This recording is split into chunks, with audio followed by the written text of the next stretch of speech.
Why do you say that, Father? You aren't afraid, are you? No, but I respect some of the superstitions of others. Often they are founded in fact.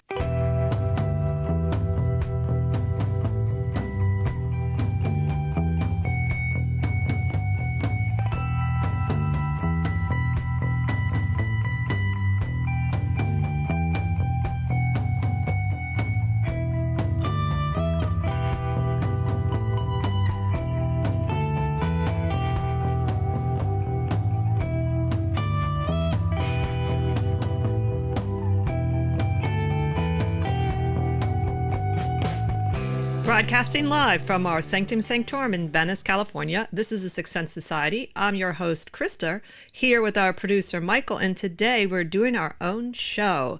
We're calling it Charging for Readings. We mean readings like astrology readings, tarot readings, all those different kinds of readings. But what is the value? Before we get started on this interesting and important topic, we think anyway, Michael has a few announcements. Hi, everybody. Welcome back to our show. I'm really glad you guys can make it again. A special shout out to Mac, who's become one of our regular fans, and we're happy to see him always on the chat.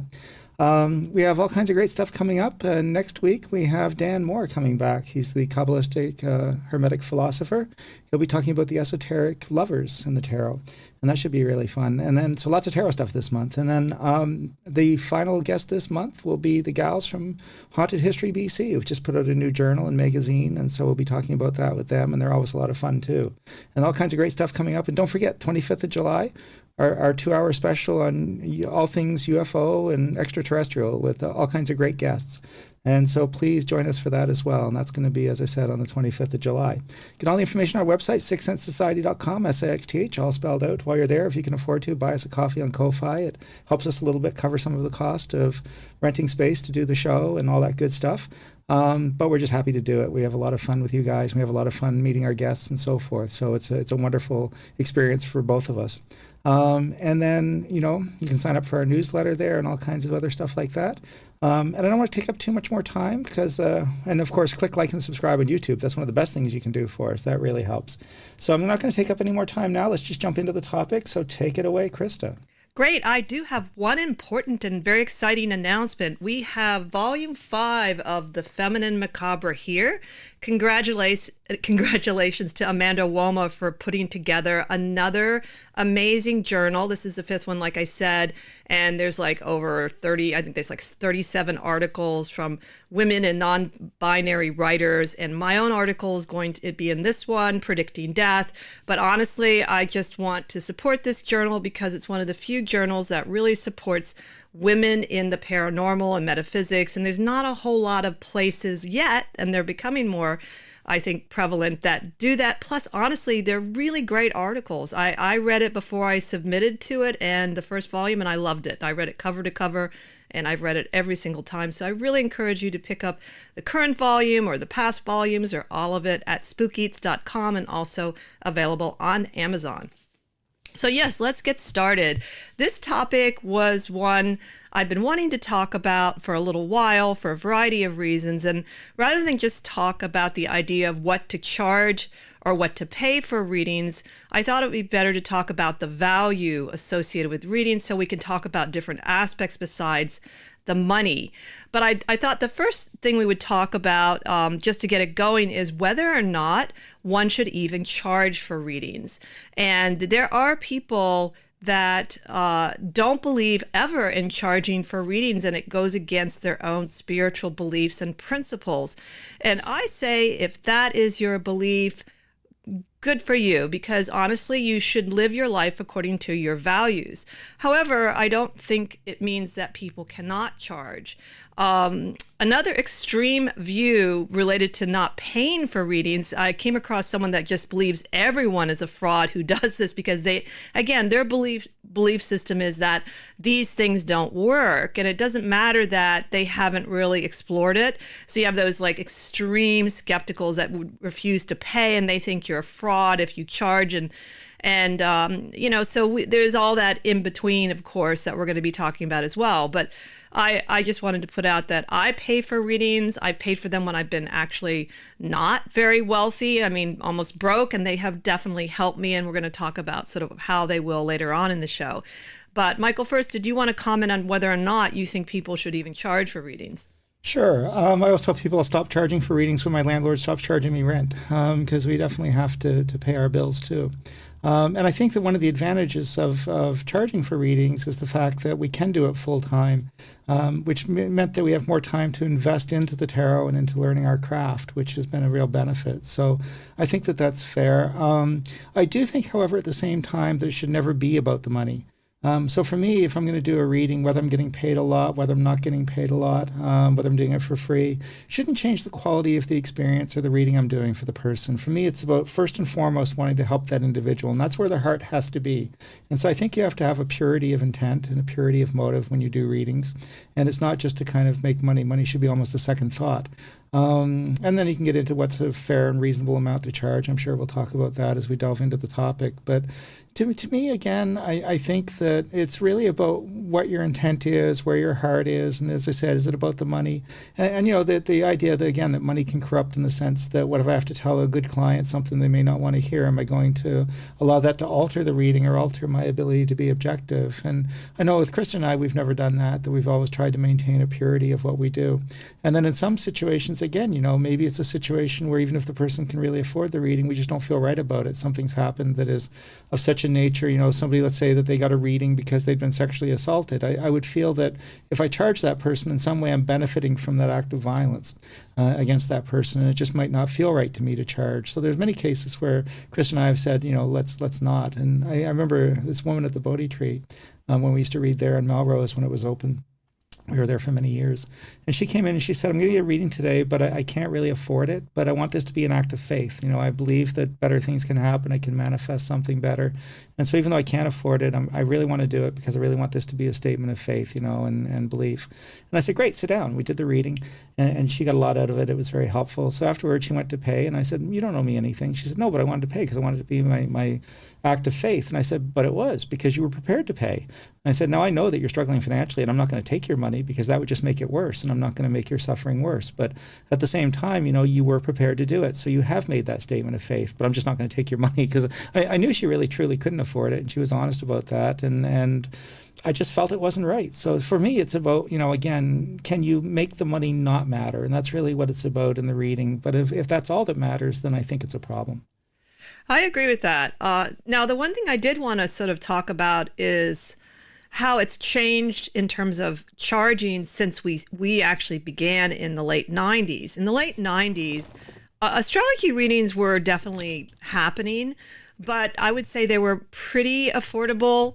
And at that point, they seem to be maybe the more popular known readings. And so card readings, of course, had been around for a long time. And then probably psychic readings. And they were all extremely reasonable. I remember going to psychics for, $30 for an hour and a half and reputable ones. So since that time in the 90s, now obviously that went longer or further, I would say $30, but I could afford them pretty easily. And so since that time, readings in general have really skyrocketed. Astrology has become maybe, I don't know, it's just everywhere, and it's become written about in Vanity Fair, and even tarot also took off in terms of interest. Largely, I think, I'm going to say to social media and people being able to set themselves up on social media. And so it's really changed to me this ground of charging. And I think it's an important topic because I have seen some really unbelievable high charges, and it's flabbergasting to me. But I guess you could say it's market value. Why not charge that much if you can? So, for instance, just for the heck of it, I hadn't looked for a long time at some of these psychic networks where I'll tell you my story about applying to one a long time ago in a minute. I just wanted to see maybe 3 popular and what were the ranges that the readers of all kinds charged, ranging from astrologers to psychics to mediums. And granted, they only get a cut of what this is. Having said that, in 3 sites. I looked at California Psychics, Purple Garden, and Keen. 2 of them I know are very well known. The cost ranged from $1 a minute to $15 a minute on both California Psychics and Keen. And then on Purple Garden, it ranged from $1.99 a minute to $17.99 a minute, which, by the way, an hour would be $119.40 to up to $1,079.40 for an hour of a reading. And I mean, that kind of blew me away. And by the way, it looks like people are getting readings with these. Some of them are very popular, the top readers. And again, remember, these networks often take a huge chunk of the money. And that is one reason why, if you go to Psychic Network, it is more expensive. So for instance, when I applied to, I believe it was California Psychics, it was a long time ago. It was 10 years or more.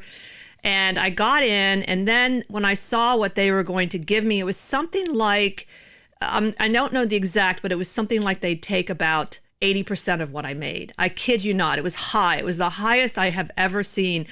I realized it would be like, I could make more money working at McDonald's probably eventually if I got into the management, and I just couldn't do it. I said, that's just way too much of a cut. And remember, they don't have the same overhead as a store does, where they pay the rent and things. So one of the things when you go to yourself as a reader, when you decide you want to charge, you do have to take a couple of factors. Are you going to be doing it at home only? Are you going to be working in a store where they're going to take a cut? Will you work for a psychic hotline, which probably for some people is fine. But for me, at that level, I'd been working for, I don't know, by then, 15 years or so as a reader, it would be hardly any money, and it just didn't make sense to me. And again, there might be some out there that are reasonable to work with, because there's definitely a lot more networks, but it's really changed a lot. And I personally think it's getting a little bit out of control with some of the charges. I personally would not pay anyone $500 an hour, no matter how good they were, for any kind of reading, or even $300 an hour. I don't think I would. So one way you can sort of decide if you want to charge yourself, you can ask yourself, would I pay that amount to anyone? So that's one point I wanted to make. Yeah, I remember Silver Ravenwolf, who's a well-known sort of witchcraft practitioner. He's written a lot of books. Sometimes, a little cheesy covers, some people think, but I thought a lot of her material was good. And she said that you should charge for a reading the equivalent of a good haircut. Now, I don't know any good haircut that I would pay $1,000 for, at the end of the day. So I think that that's just, excessive. But, again, if you look at therapy, typical average therapy, $100 to $200 an hour is not that unreasonable for a therapy session these days. So I think something in that range is probably, for me, it's a comfortable range to be in. That's about where Krista and I are. We're about $125 an hour. And so again, I know obviously some people do, shorter readings, half an hour or whatever. In fact, most of them. But we average out to about $125 an hour. We do a little bit more for parties because it's a little bit more exhausting to do 16 readings in a row with no break in between. So we do charge a bit more for special events usually. And then travel time and stuff like that, because we have to go to them, whereas, private readings, they tend to come to us. But again, we still try and keep it within what we think is very reasonable. And at the same time, not shortchanging ourselves, because it is what we do. And we've put a lot of time, a lot of years, a lot of hours into developing our craft. It's been, a lot of blood, sweat, and tears that has gone into becoming who we are. So I think that we do deserve to be reasonably compensated. But for me, again, $125 an hour is not half bad pay. No, I totally agree. And it is something you have to kind of wrestle with in terms of what you think your own value is. And that's one thing maybe in the beginning I had a little bit of trouble figuring out. And I would maybe, I would do, for instance, bartering when I did not really want to barter with the person, but I felt, I should do that. I should be open to that. I would give people discounted readings because I absolutely believed everything they said before doing the reading, even that they were really broke. And I found out the worst situation with that I found was when someone booked a party with me, and I had just moved to LA maybe a year or so, and they lived in the Hollywood Hills. Well, now if I'd known that, I would have thought, well, they obviously have money, they just don't want to pay. And so I remember shortchanging the amount for the party. And as Michael said, parties are, for us, we work really hard at parties. We don't take breaks hardly. We don't stop sometimes for 4 hours. So anyway, I felt I want to help her out, and I get there and they have this amazing catered event. And there was one other like person doing something like, I don't know, it was balloons or henna tattoos. She had a really nice home. And that's when I learned, okay, I can't believe what people just tell me on the phone. And she seemed very believable, to tell you the truth. And so I also personally draw the line at certain things. Like I might still, like Michael said, I have given people a free reading because I just felt like I wanted to, because of who they were, to help them out because of something they're going through, but not parties. I sort of draw the line there. I'm sorry, friends, even if you want to book me for a party, you're going to have to pay because it's very hard work for me. And I that's one way we can kind of make a little money. Whereas, we, because we're reasonably charging, we're not going to become really rich doing readings. There was one other one I found. I'm not going to say the name of this person because I don't want to sort of come after people individually, but there was someone who's a medium that's somewhat well known. And on her site, she charges for a virtual 2-hour small group readings with up to 8 people, $625 per person. That is $625 per person with up to 8 people, which means that the person could make up to $5,000 and for a virtual event.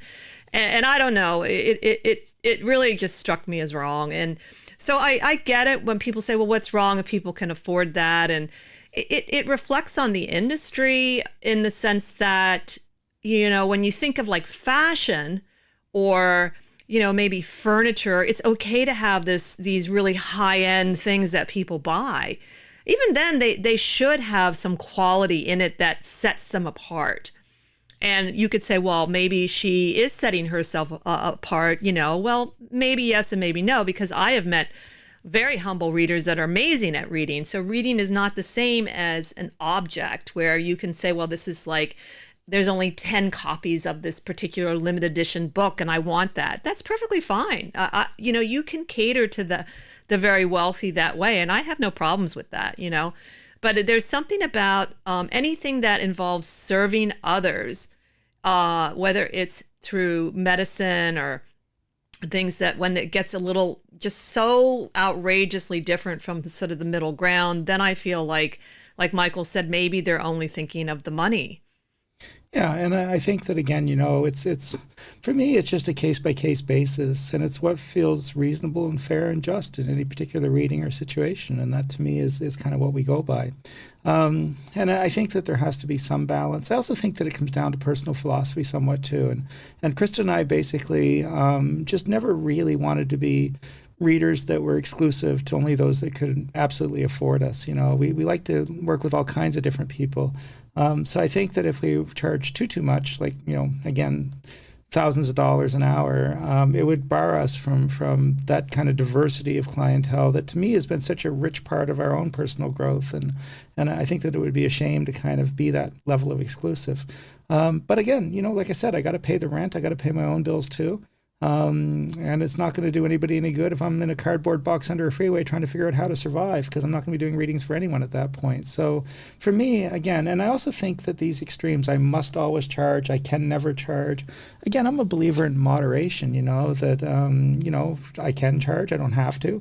It's maybe a better way of putting it, but I don't like these extremes of I can or I can never and all that must stuff. And to me, it's just not the middle path, and I'm a very middle path oriented kind of person. Yeah, I totally agree. The sort of middle path and also the facing the reality, like, especially if you live in a city like we do, perhaps if I lived in the Midwest, I might even come down on my rates, to tell you the truth, because it's, again, our overhead is way higher than certain people. And I do think that, at least from my point of view, that's how I would sort of factor in what is my overhead. How often can I read? Because we have found personally we cannot read 40 hours a week. It's just exhausting beyond belief. And we did in the beginning, we would read pretty much every day, and we'd come home on the weekends, and we were in our early mid-30s and quite healthy. We couldn't move for 2 days. It was crazy how tired we were. And so we realized we can't completely, we have to have time away from readings as well. So that has to be factored in. And then over the years, we've had to go up, certainly, though we don't go up as often as maybe we should have. But again, it was more like, well, we need to because our rents have been going up every year. So we have to catch up with what Michael said so we can pay the landlord. So those are just some of the factors. And as Michael said, it's more a case-to-case basis. The other thing that we did in the beginning in terms of a pro bono work, which I really enjoyed doing, is we used to do charity events we believed in. So when the Venice Clinic had to raise money before Obamacare, they don't have to anymore, they had this big event and they would ask us to come and do readings for free. And I don't even know if we got tips. If we did, I don't remember. And it was a long event and we did to help raise the money. And that always felt really good, is doing something like a charity event. And as Michael said, it's also about when you read professionally like we do, you get a lot of experience with different kinds of people. And working at an event like that, it also helps you to get little quick readings, get good at the quick readings because you have to, really. But that's something I'm really proud that we did. I really enjoyed it and look forward to it. We did it for I don't know how many years, but quite a few years, and I looked forward to it. Yeah, another thing when it comes down to charging, and this is another, getting away from what we've been discussing a little bit, is the idea that I've run into some people that as readers, if a person comes to me that's never had a reading before, never had a reading with me before, and they want to sit down and chat about what we do and get to know us and all that stuff, I've known a few readers that actually will not do that unless they pay them. And I think that's a little ridiculous too, right? I mean, I think you have a right to get to know the person that you're going to do the reading for. And I don't see that that's something I should be charging for, is for sitting there and explaining my process to someone so they can decide if it's right for them or not. And again, it might not be that I'm good or bad. It just might be not what they're looking for or something like that. But for me, again, if that reader won't take the time to sit down and engage you and talk to you and explain their process to you and answer your questions and not charge you for that, I mean, that's kind of a little bit ridiculous too. Yeah, that people that want every minute to count financially, and that could be also a sign of insecurity. It sometimes people sort of hide behind certain things, certain boundaries, because they feel a little insecure for some reason, which that is not an uncommon topic. We might talk about that another time. I did also want to mention that some people work, and I still see people doing this, which is I think really helpful, is they'll do a sliding scale or donation. I see, sometimes people want to hire you for parties for donations. And I know people that do that. And again, I wouldn't do it at a party, but maybe if I was starting out, I might. But either of those never worked out well for me. The funniest story, now when Michael worked on Oceanfront Walk in Venice, known as Venice Boardwalk, in the 90s when he came out here. He worked there pretty much every day. And you couldn't charge by law. You had to just take what people would give you. And I would work, I didn't work as much there because I was working at the Bodhi Tree at the time as a clerk. And so once in a while I would work on the weekends or one day or two. And I remember one time this young woman sat down and her father was going to pay for the reading. I think I must have spent an hour and a half with her, which is something we did a lot in the beginning. We didn't charge according to time. That concept came up more as we worked for bookstores, and you really do need to figure that out. But we didn't do that. We would just charge a reading and go as long as we wanted. And so it was fun talking to her. I enjoyed it. It wasn't a really draining situation. So at the end of the reading, even the father really thought it was a good reading, and he took out $2 and gave me $2. And the poor young woman was mortified. She was like, 'cause she didn't have the money. And that was what he thought I was worth, even though I had done a very good job. So that was more a reflection how he values or not readings. And so the donation part never worked out great for me for some reason. Michael does all right with that. And maybe that's just an energy thing, but what I have to have strong financial boundaries. That's what I have found. And it might work for you though. Sliding scale might work for you. So sometimes you can try things on and see, how it goes with you, because I know it does for some people. I want to give a little bit of advice if there are any readers out there that are listening to us that are especially getting into it, and especially here in the LA area. And this will happen to you eventually as some dating show or something will come up and they'll say, look, I want to have, you included in this episode and you're going to do a reading for this couple, but we can't afford to pay you, but it's going to be great for your exposure, great for your visibility. My best advice is don't do it, because that's never helped us. We've never actually gotten much out of those kind of things. We used to do that a little bit in the beginning. But then I ran into a friend who is a producer in the industry, and she said, they're lying to you. They can afford to pay you. But what it is that every episode they're given a budget.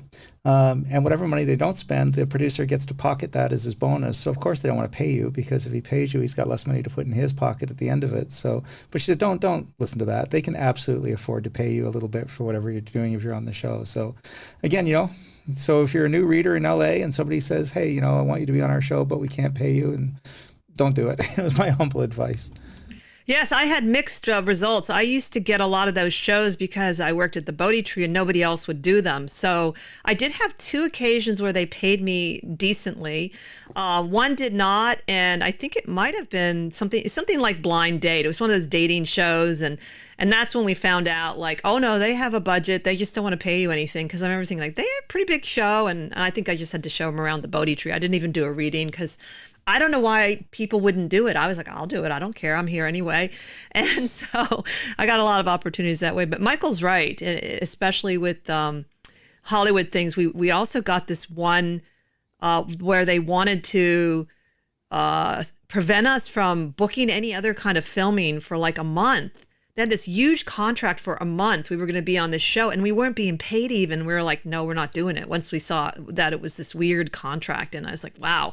You better read those contracts. And sometimes they're not as hard as you think to read. You're like, okay, I get it. Yeah, I think that was Fox actually is the network, and it was some, again, dating show or something they were on, and they gave us this contract to sign or this waiver. And definitely read the fine print, no doubt. Don't put your name on anything until you've had a chance to give it a good read. And not only would they own, the rights to the episode, they would own the rights to our business. They would own the rights to anything we published for the foreseeable future. Basically, they would own us, for nothing. We weren't even getting paid for it. So needless to say, it wasn't something we signed. But definitely, if they hand you a contract to sign, please read the fine print, because it's you want to know what you're signing away. And sometimes it's not just you're agreeing to be on their silly episode. It's a lot more than that. So there are some scoundrels out there, and they will take advantage of you if you let them. So be very careful with that. Yeah, I totally agree. So, and then going into more of the deeper view of what value a reading has, because this is something that it's important for both people coming for readings and for people giving readings to understand that this notion, what is the value of a reading, is equally important. And supposedly the financial side should reflect this in some way, which I think it can. So you think about, for me, I would have never become a reader if I had not really been benefited by some readings that literally improved my life significantly. And I can say a couple of them really changed my life for the better. And so for me, the value began because I went to readers at different points of my life. Some of it was the influence of my father, because he introduced me to the psychic Marian, what is her? I forget her last name, Marian something. And Steve Forrest, because he had gone to Steve Forrest, the astrologer, who's very well known now, but he was maybe locally well known at the time. He went there because of my brother's death, and he got a chart done on David. So he recommended, and so that's how I started going, because my dad was going. Then I went on my own, and I had friends too we went to different readers, and I can say I was very fortunate. I really had good luck going to readers that helped me in some capacity, even if it's only like 25% of what they said. And the ones, now again, this was the 90s, and readings were not as popular. They were sort of, in the spiritual world, they were popular. But you didn't have, well, maybe Jean Dixon was a superstar, before that, but you didn't have a lot of psychic superstars. And so most of the people I went to as part of their spiritual practice in some way. Marian Weinstein, I think that's her name. And so as a result, they were doing that as an extension of something they were immersed in. And so I found that they were all pretty good people. They were all trying to help me in their own way. And so there was, at least in my experience, not quite as much of the charlatan as there is now, because there's more power and money. Like any industry, when that happens, you have the snake charmer coming in.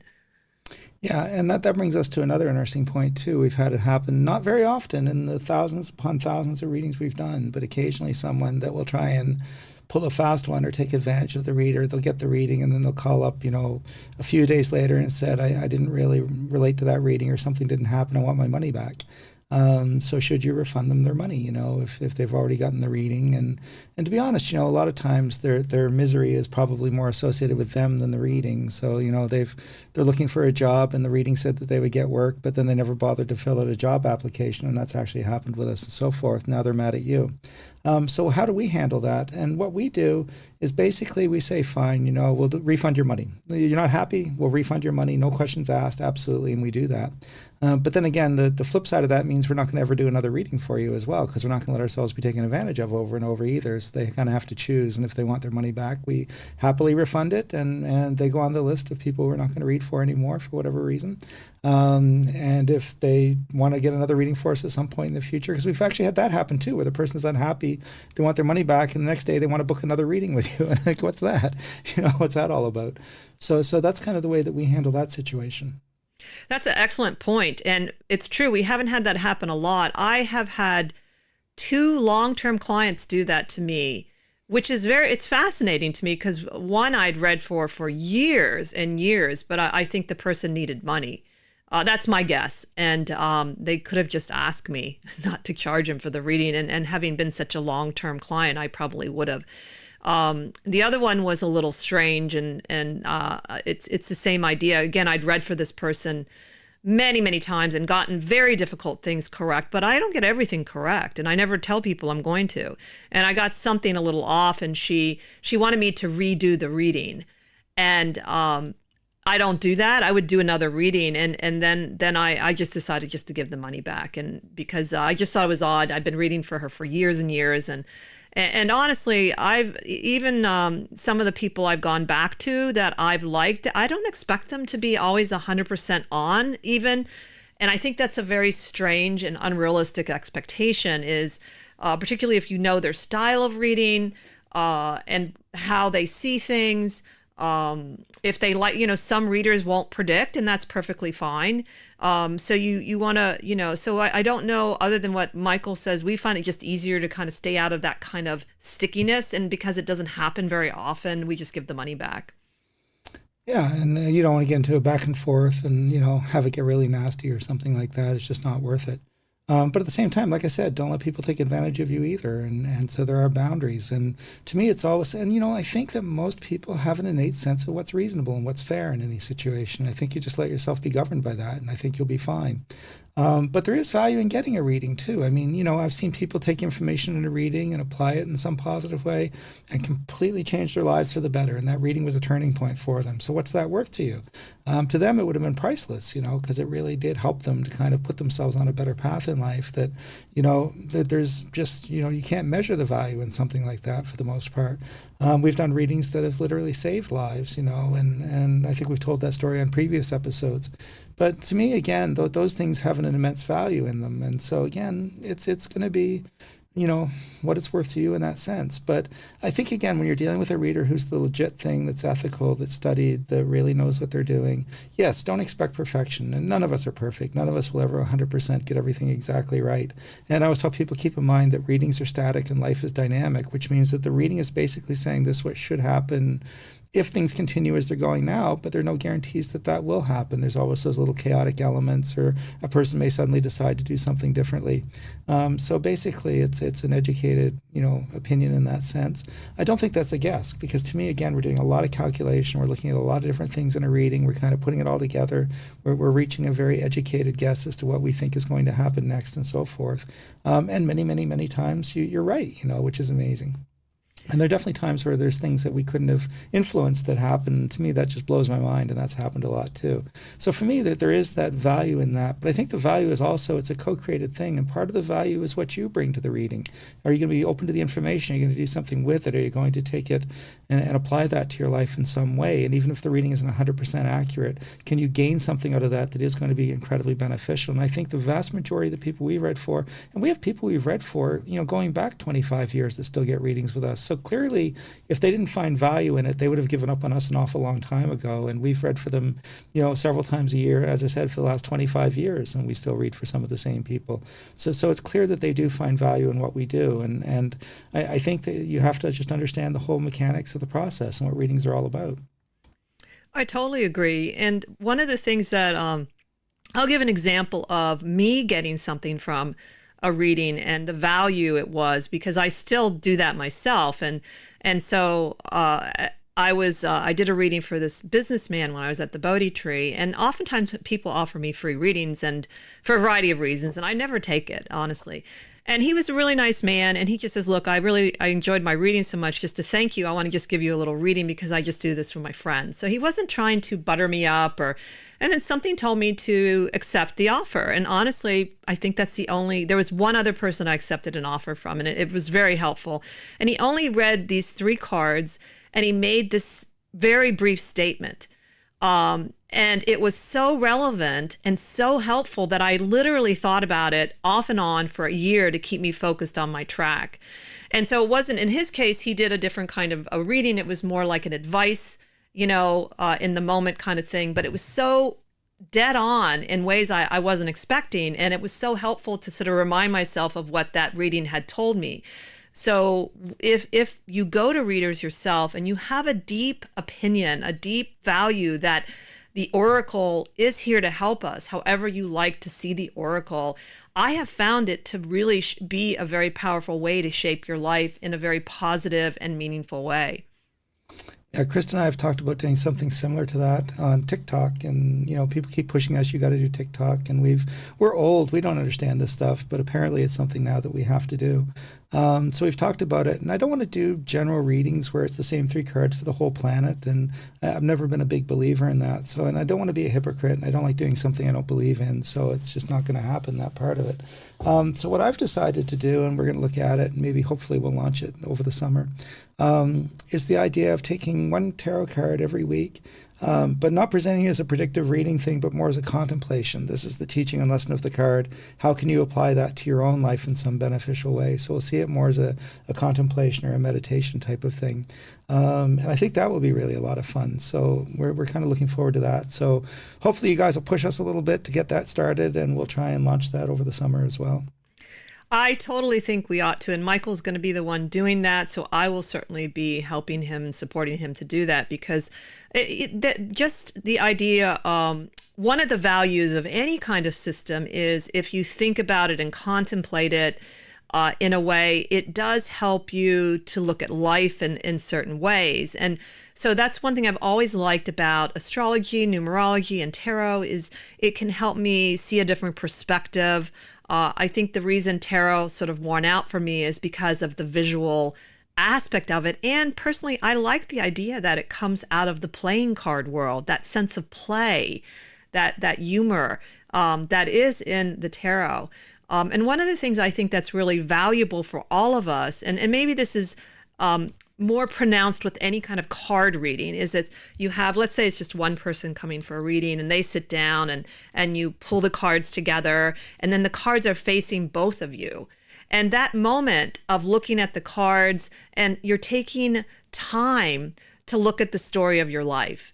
And how valuable is that? That's really wonderfully valuable. You can see that alone, especially because things are so busy now, that you just take that even 15 minutes to stop and look at your life. And I love it, that idea of the cards being that sort of third party that brings this created relationship together.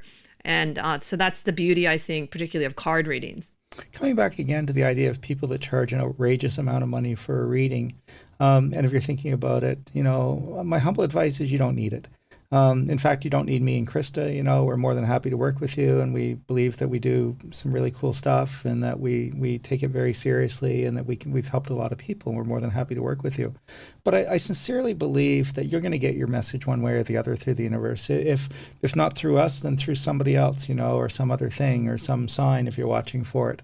And so I remember Krista had to confront someone over something that had wronged her in one way or another, and we were going there, and she was a little anxious about it. And one of her totems is moose, and we're driving down Venice Boulevard, and the Rocky and Bullwinkle movie was coming out, and there was a huge billboard that said "Evil meets its moose." And I said, "See, you'll be fine. The universe just told you you're going to be okay."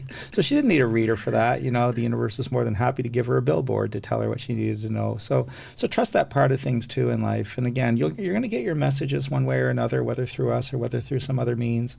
So I don't think you really need to spend $10,000 for a 20-minute reading with some famous psychic just because that's the only way the message can come to you. I really truly don't believe that. I think that the universe is always trying to communicate with us in one way or another, and I think Krista and I are just another conduit for that, and we definitely work hard to protect our craft, and we're very proud of what we do. But we don't believe that we're irreplaceable, and that if you don't want to get a reading with us, I think you're still going to get your information, if you're open to it, from some other source.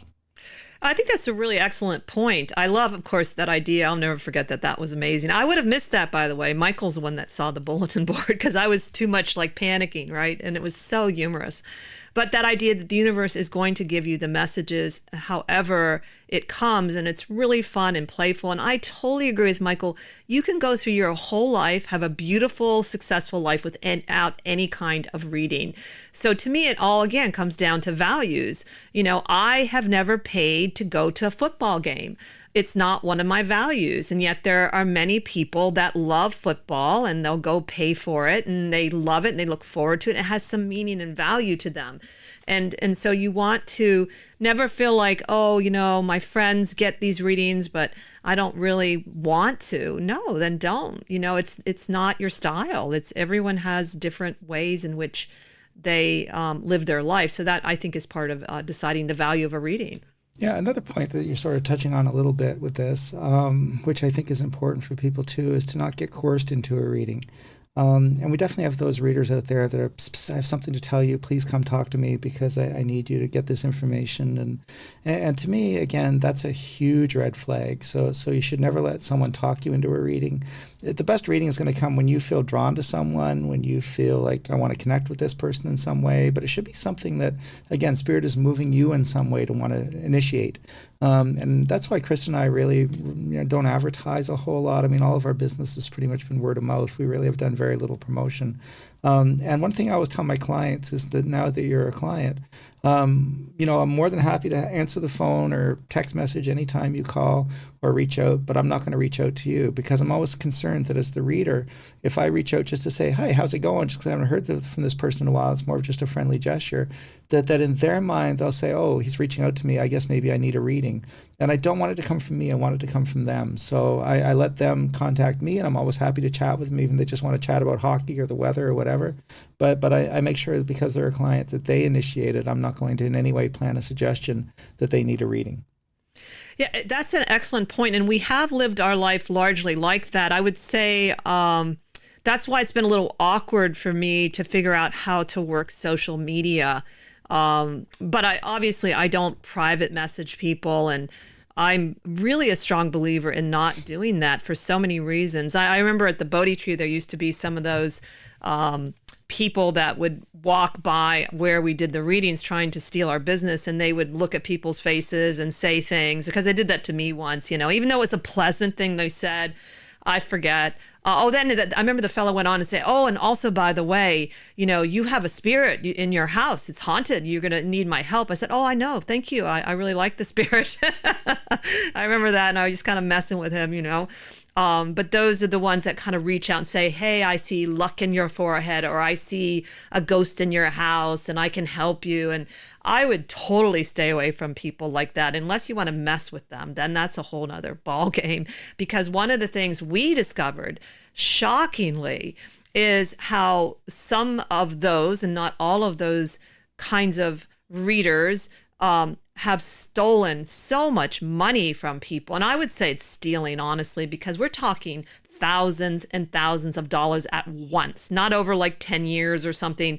And they have manipulated people and are really frauds and con people. And you definitely want to stay away from that kind of a person. And you can tell because they are the ones that reach out to you. Yeah, for sure. And just watch out for that a little bit too.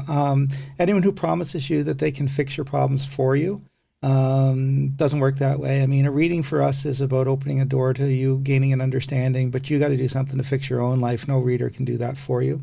So when they promise you, and of course, if they get into you have a dark cloud following you around and you're always going to suffer unless you let me help you, and it'll only cost you thousands upon thousands of dollars. And keep in mind, it usually starts with just a few dollars and then it grows from there, and then you need to add a little bit more. And next thing you know, they can't help you, and the spell isn't going to work unless you open a charge account at Tiffany's for me or something. So watch out for those people. And to me, again, when we look at charging for readings, we do that. I don't do magic for people, especially I'd rather they do their own, and I usually help them to have some understanding of how to approach a ritual or magic so that they can do it for themselves, and I'll educate them. But we don't charge for that. If it's something, again, that is getting into that area of fixing your problem for you, you got to fix it yourself. I'll be happy to give you some suggestions, but it's up to you to do the work, and I'm not going to ever charge money for that. Yeah, that's sort of one of the areas I draw the line too is I don't normally do any magic for people. Once in a while, I will include them in my spell. Like I'll ask them, I'm doing this spell. Again, because I know that they're struggling. These are usually my friends or family. And I agree with Michael. I feel really like it's more empowering for people. So I've often told people what I think could help them if they say, hey, I have this magical problem. In fact, recently, somebody was asking me about magic, and I just turned them on some really good books and that I use and sort of some ideas about magic. And I just do that for free because I like to blab about the things I read anyway. So it gives me the opportunity to say, hey, I just love that book, And so I agree with Michael too. It's more empowering when with magical things. Generally speaking, if you do your own. However, there can be exceptions, and I have paid for magic, but it was very inexpensive. Yeah, I mean, something that's a little charm bag for a couple dollars. I mean, that's not really what I'm talking about, but somebody who wants an outrageous amount of money to, reunite you with a loved one or to, some other thing, stay away. That those are not ethical people typically, and they won't do that. Most good readers are not going to go down that path, and we certainly don't. But again, a lot of it comes down to common sense. And I think if you guys apply a little common sense, you'll find great readers that will work with you that are reasonable and incredibly helpful. And you'll be able to avoid people that you probably don't want to be interacting with. One of the things that I feel pretty comfortable with doing too in terms of value is how many readings do I let people get at a time with me. I had one person that wanted to see me like 2 or 3 times a week for like an hour. And first of all, what in the world would I say? And I get that people use us a bit for therapy, but I assure you, I do not tell people I'm a therapist. But I'm a good listener, and I feel like it's part of the whole soothsaying kind of energy is that we help people to get calm, and so that they can think better. And I said, absolutely not. And I know some people would probably do that. And I told her, I said, what am I going to tell you? I said, no, this is the amount I'm comfortable with. And I will even change it sometimes. I have turned down quite a bit of readings where I felt people were not using the information in a way that was helping them and definitely not helping me. I was too tired and drained. And so you can also kind of look and see how it's affecting you. And if you just feel like you're not looking forward to the reading, and then you need and you just accept that that's your limit. It's okay to say, I don't read as frequently as some people read. And you have to make those decisions too, for a variety of reasons. It's going to be something you do individually. And again, sort of reaching out and talking to any readers that might be listening too.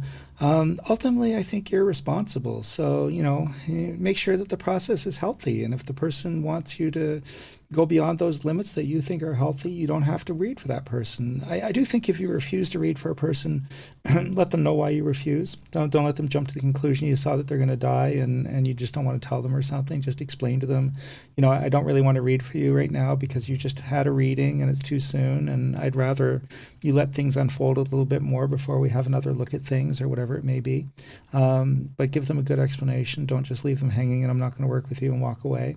And don't feel like you ever have to be compelled to work with somebody you really don't want to work with. That again is, you're not here to be a martyr. And I remember we started the Bodhi Tree, and I think we've told this story before too, that one of the psychics when we were starting the program there brought in this article from some magazine, and it was, the gist of it was that this reader had found out that one of their clients was a pedophile and they didn't want to work with him anymore because they were so offended by this person that they felt they couldn't be objective. And the writer of the article was chastising them for not being quote unquote professional enough to set aside their own feelings to work with this person. And I thought, I said to the group, I said, that's BS. I said, the person did exactly the right thing. They basically said, look, I'm so offended by you that I'm honestly can't be objective anymore. And because I can't be objective anymore, I'm not the right person for you to be working with. And I thought that is exactly the right thing to do, to explain to them why that is and let them find somebody who maybe can work with them if that's what they want to do. But I don't think you should ever feel compelled to have to do a reading for someone. And I think, as a reader, want to understand that it's up to you to set those healthy boundaries to make sure that the process is healthy for your client, and that you may have to put the brakes on them every once in a while or something like that. But I think, again, explain it when you do, but realize this is your responsibility. You're the one that's ultimately in charge of the process. You're the doctor, if you will, or the therapist or whatever it may be. So you've got to take those ethical responsibilities seriously if you're going to be a reader. I totally agree. And Michael and I both have had to do that sometimes, not frequently again. And I know one thing sometimes you can say if it's just a very first time person, and you can tell after a while, you can kind of tell right away that you're not the right person. You say, oh, we're not a good fit. Now, if it's someone you're working with for a while, then like in my case with the person that wanted to see me so often, I explained to them, pretty much why, and in a nice way, and they accepted it. It was fine. It didn't actually change our relationship in the long run, but I just knew that it would affect me negatively and I wouldn't be fully there for her. But I agree with Michael that those are the boundaries, the things that you have to decide. I had one other funny story about the idea of, is tarot valuable for people in society at all? And this is a really humorous story. I was reading for one of my clients regularly, and she went to a psychologist. I think it was either a psychologist or psychiatrist on a regular basis, and happened to mention to this person that she was getting readings. And they were really a little disturbed because they had heard really negative things about readers and readings. And so without me knowing it, they booked a reading with me, got the reading, and basically reported back to our mutual client that it's all right, I'm helping her. And however I approached the reading, it wasn't what this person expected. And then, was a very open-minded kind of person because they wanted to see, okay, I'm being very judgmental, so let me just get a reading and see what this person that my client is talking about, my patient's talking about. And then felt fine about being able to say, hey, it's okay, I can see why you benefit from this person. I've had this happen with a couple of therapists. Even another one said, hey, to her patient, it's time that you go see Krista now. So evidently therapists like us. Yeah, it's really funny that way. And we do read for a lot of therapists. And therapists and exotic dancers, I guess they have something in common. We read a lot for both. But, again, and just to any of you listening to the broadcast, if you guys, or the show after it airs, if you guys are considering getting a reading, especially if you've never had one before, if you're working with a reader and you have concerns about whether they're being ethical or not, just want a little advice on the reading process and how it works and so forth, please reach out to us, send us an email or something. We're always more than happy to share a little bit of advice, and so don't feel like you can't reach out to us, and we're not going to charge you for that. We charge for our services when we do a reading for people, but we're more than happy to help and guide a little bit, and we value what we do. We've been doing it for over 25 years now, and countless hours, and we care deeply about it, but we want it to be a healthy process for you, and we feel if we can steer you guys in the right direction a little bit, we're always more than happy to do that. So if you are interested in getting a reading from someone, even if it's not us, you just want some advice on how to find a good reader, what to look for, what to stay away from, then please, by all means, as I said, fire us off an email or something, and we're more than happy to help and respond. I totally agree. And we do that. I do that especially when people are looking for other types of readings like astrologers or numerologists. And I like to normally have people I can recommend fully because I see them as good at what they do, but also ethical. So to me, it has to be both good and ethical, and I will recommend them. Or even how, like Michael said, how do you go about finding, someone that is, because it's when I looked, especially if you go through, by the way, there are some good psychics on these networks, because one of my clients said that they did find a couple of people. You just have to, I guess, the same thing. You'd probably have to sort through and take a look at the reviews and stuff. So I certainly don't think that there's anything wrong with going to a psychic network if you want to, but there's a lot of people on there. So how would I pick the person? A lot of times you can look at people's websites and things like that, but it's a little more complicated than that, I think, in terms of if you're not quite sure and you've never done it. And certainly referrals from friends are often very helpful, because they'll tell you all the ins and outs. I like this person for this reason and that reason. And that's still a very powerful way to find a decent reader. It's funny, coming back to the psychic network thing again. I don't know. I'm sure Krista remembers this. But I think it was California Psychics. I hope we don't get sued by them for mentioning them, but facts are facts. And we were debating about, is this a road that we want to go down as readers to maybe try and make a little extra money or something? And so we did look into it. We did apply for the network at one point. And part of it was they had you do a practice or a test reading or something for one of their people to see, I guess, if you're legit or not, or good or not, or whatever. And for whatever reason, Krista passed and got accepted, and I got rejected by them, so they didn't offer me a job. And as I said, once we saw the contract and they wanted rights to all our intellectual property and everything else, we obviously didn't go down that path, for a number of reasons. So then fast forward a few years later, and I'm doing readings at a bookstore here at the Mystic Journey in Venice Beach. And unbeknownst to me, one of the women I read for is one of the to-dos with this network, some person that is part of their executive or whatever they are. And so I did a reading for her, never came up in the topic that was part of it. And so go on Yelp, and here's this incredible review about how it was one of the most amazing readers she ever had, and it really was fantastic and so forth. It was this glowing review from somebody who basically rejected me for being no good. So I thought that was kind of the universe getting in the last laugh. And so I smiled and went about my business, but I thought that was a wonderful message for me that day. Well, and also it was the network like 13 years ago, so who knows what they're like now. It could be quite different. So I just know that was my experience in terms of the amount of money they wanted, and I'm almost 100% sure it was at least a similar name to that, because there weren't a lot of networks now. But like I said, it could have changed a lot by now. But as readers, that is, I know we're getting close to the end of the show now, but as readers, one of the things you'll have to decide if you want to work for others is how much you're willing to give of your cut. And that is, again, a very individual decision, because it might be worthwhile for you based on whatever your life is. Like if you live somewhere, for instance, where you don't need a lot of income, then that might still be good for you. So to me, that's another one of those things that you as a reader will have to decide on your own, like how much it's worth to give to others to represent you in some level, or to work at their store. Yeah, and then a quick shout out again to people that are getting into the reading business or want to be a professional reader, and you're deciding what to charge. And this is again for parties and special events and so forth. One of the pieces of advice I would give you, and it's the same as anybody in the entertainment field does, is front load your charge. So the first hour for us is $300. It's $150 for every hour after that. And the reason for that is that a 1 hour event is still going to take up your whole night by the time you travel and go there and do everything else. So you want to kind of make sure that the majority of your charge is kind of that first hour, and then you can sort of, make it easy on them for every extra hour that they want to book you. That sort of becomes the gravy, because as I said, a 1 hour event is going to take up my whole night anyway.